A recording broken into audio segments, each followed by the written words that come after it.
யாகோபுக்கும் லேயாவுக்கும் பிறந்த ஒரே பெண்தான் தீனா. அவள் அழகாகவும் நல்ல மனசுடனும் வளர்ந்தாள். ஒரு நாள் அவள் வெளியே சென்று அப்புறம் இருந்த பெண்களை பார்க்கலாமென்று ஊருக்கு வெளியே போனாள். அங்குதான் அவளைச் சந்தித்தான் செக்கெம் என்ற இளைஞன்.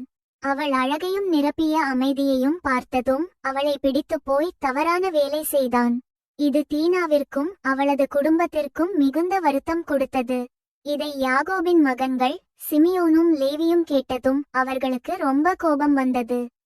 தங்களுடைய தங்கைக்கு நடந்தது ஒரு பெரிய அவமரியாதையா உணர்ந்தார்கள்.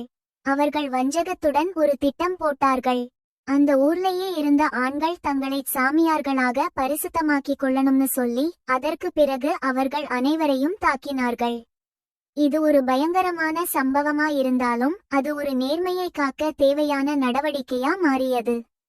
இந்த கதையில இருந்து நாம ஒரு முக்கியமான பாடம் கற்றுக்கணும். நம்ம வாழ்க்கையில் எந்த துன்பம் வந்தாலும் தேவன் அதை பார்த்து கொண்டிருப்பார். தேவன் சும்மா இருக்க மாட்டார், நமக்காக நீதி செய்வார். நாம எப்போதும் நல்லதையும் நேர்மையானதையும் செய்யணும். பிறருக்கு தீங்கு இல்லாம வாழணும். தீனா ஒரு துக்ககரமான அனுபவம் அனுபவித்தாலும் தேவன் அந்த குடும்பத்தை காத்தார். அவர்களோட பயணம் தொடரும்.